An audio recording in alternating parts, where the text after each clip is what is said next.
Olá, estamos de volta com o programa Lente Aberta e agora vamos falar sobre a Justiça Federal. Comigo no estúdio da TVE está o juiz Antônio César Bochenek. Doutor, obrigado pela sua presença hoje aqui. Eu agradeço o convite e espero estar aqui trazendo informações relevantes sobre a Justiça Federal a todos os seus telespectadores. Quando nós falamos do Poder Judiciário, as pessoas veem, lógico, na mente de cada um aquela imagem clássica do juiz togado, mas, e recentemente, a questão dos ministros do Supremo, mas o Supremo é uma ponta do iceberg. Aliás, é a Suprema Corte do país. Só que quem opera o direito no dia a dia são os juízes e os promotores, enfim, os promotores já numa outra parte, mas o Poder Judiciário tem muitos fragmentos que juntos formam a coisa pública e que permite, então, que os processos, os interesses individuais, os interesses do Estado sejam analisados de acordo com aquilo que preconiza a lei. E justamente, seguindo a nossa legislação, qual é a função da Justiça Federal no enquadramento atual da nossa realidade? Ney, como bem você falou, há uma divisão de trabalho entre os juízes, né? E as divisões são 5 no Brasil. Eleitoral, que cuida da nossa eleição, militar, como o próprio nome já diz, né, do Exército, das Forças Armadas, uma justiça trabalhista, que cuida das demandas, relações de trabalho, e aí nós chegamos na Justiça Comum, que é composta pela Justiça Federal e Estadual. É federal e estadual da onde que vêm os recursos, né, para manter essa justiça. A federal vem recursos da União e a estadual dos estados. E dentro dessa divisão de trabalho, a Justiça Federal fica com todas as demandas que há qualquer tipo de envolvimento com a instituição federal, com os órgãos federais, com as autarquias, fundações públicas e empresas públicas federais. Então, tudo isso que diz respeito, tem relação com o governo federal, tributo federal, a concessão de aposentadorias, pensões, benefícios do INSS, que é uma autarquia federal, a moradia, ações relacionadas à saúde, tudo isso são de competência da Justiça Federal. E por exclusão, né, nós chamamos aí uma competência residual, tudo que não se encaixar lá na eleitoral, militar, trabalhista e Justiça Federal, vai para a Justiça Estadual. Então, a questão do município, a questão do governo do Estado do Paraná, a questão entre particulares, tudo isso é da Justiça Estadual. E a federal, então, cuida dos interesses federais, né? Tributos federais, benefícios federais, Bolsa Família, seguro-desemprego, aposentadoria, benefícios sociais, todas essas questões são federais. Vem dinheiro do governo federal e, portanto, se tiver qualquer problema, é nós, a Justiça Federal, que julgamos esses processos. Em relação à Previdência, normalmente as ações que a Justiça analisa é quem tem o mérito ou não no processo específico, se é o beneficiário ou se é a própria Previdência. Seria isso? Isso, exatamente. Eventualmente alguém vai até o INSS, não consegue o seu benefício, mas tem algum detalhe, um documento para analisar, alguma questão a ser acrescentada, algum erro administrativo, vai à Justiça Federal e os juízes federais vão analisar essas questões. Uhum. A demanda dentro da área previdenciária é muito grande, doutor? É muito grande. Aproximadamente metade das ações aqui da Justiça Federal do Brasil como um todo, em Ponta Grossa também, são ações previdenciárias, ou seja, são ações que demandam, então, algum tipo de conflito, alguma negativa do órgão, que é o INSS, e, portanto, os advogados, as partes vão até o Judiciário Federal para rever essas questões. Uhum. E qual é a estrutura da Justiça Federal em Ponta Grossa? Ponta Grossa são 4 varas federais, 2 delas com 4 juízes que atendem as demandas previdenciárias. Tem mais uma vara com 2 juízes que também atendem as demandas criminal e execução fiscal, ou seja, crimes federais ou cobrança de dívidas e tributos federais.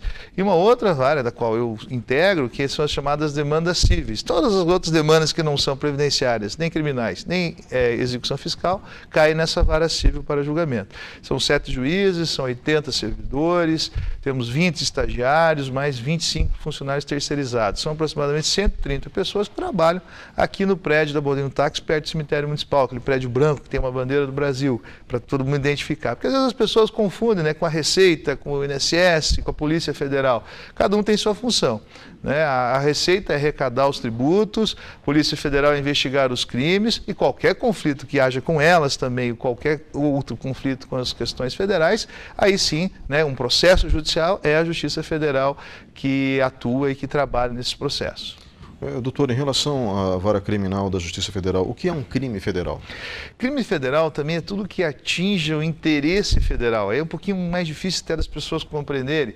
Mas, por exemplo, quem faz o nosso dinheiro, a nossa cédula, né, o papel moeda que nós temos, é o Banco Central. Sim. Então, se houver uma falsificação, alguém tentar fazer uma nota falsa, isso é um crime federal, porque atinge um serviço federal, que é o Banco Central que regulamenta isso. Tráfico internacional de drogas, ou qualquer tráfico, qualquer crime que tenha ligação com outro país, que não o Brasil, né?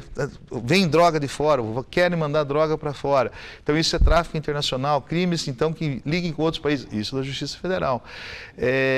Lavagem de dinheiro, né? O que acontece? Há uma evasão de divisa, uma sonegação no tributo, o tributo é um tributo federal, então lavagem de dinheiro, que é o que a Operação Lava Jato, lá do Sérgio Moro faz, é um crime federal também, né? Então assim, sonegação de tributo, falsificação de documentos, falsificar, por exemplo, a carteira, um documento, o CPF de alguém, é um redigido pela Receita, é um documento federal, a competência da Justiça Federal. Então tudo que envolver qualquer serviço, qualquer bem, qualquer interesse da União Federal, por exemplo, danificar um prédio do INSS ou da Justiça Federal, é um bem federal, então vai para a Justiça Federal. Então tem que ter essa relação entre um bem, serviço, interesse, e quando for afetado na condição de um crime, a competência da Justiça Federal. Perfeito. Bom, daí todos os demais eventos criminais acabam por exclusão, como o senhor disse no começo, Perfeito. Indo para a Justiça Estadual. Exatamente.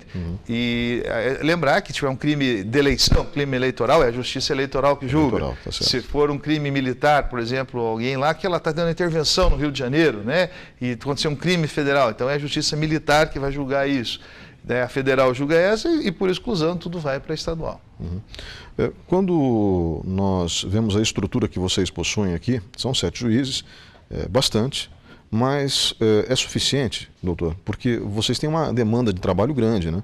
Só Exatamente. Os 4 juízes que trabalham com a Previdência devem ter um volume grande de processos, não que os outros não tenham. São quase 5.000 processos por ano que entram para esses 4 juízes julgarem na Previdência. Tem mais uns 10.000 processos que entram, uns 15.000 processos ano que entram para esses 7 juízes julgarem. Só que os nossos servidores são muito qualificados, são pessoas formadas em direito que nos auxiliam bastante nas casos de demandas mais simples, mais repetitivas e também na tramitação desse processo, o que acaba reservando ao juiz um conteúdo decisório mais final, a realização de uma audiência e tudo mais. Então é toda uma equipe de trabalho que realiza o julgamento e o processamento desses feitos, né? Então realmente nós vivemos no Brasil um estado de muito conflito, muita demanda, e o que é esperado e o que mais nós temos em termos de até economia é que esse número de demanda diminua, né? Que a gente consiga, os juízes consigam atender somente aquilo que for mais essencial, porque movimentar todo esse aparato, não são só a Justiça, tem o Ministério Público Federal, Defensoria Pública Federal, os procuradores federais, advogados públicos federais, é toda uma estrutura paga pelo Estado. Então o ideal e o mais esperado é que no futuro esse número diminua de ações e que as coisas possam ser ajustadas já na via administrativa e que nós não tenhamos tantas demandas, tantas ações. E desejamos que seja reservado aos juízes federais tão somente aquelas questões mais relevantes, mais importantes, mais complexas, aí sim, para utilizar essa estrutura.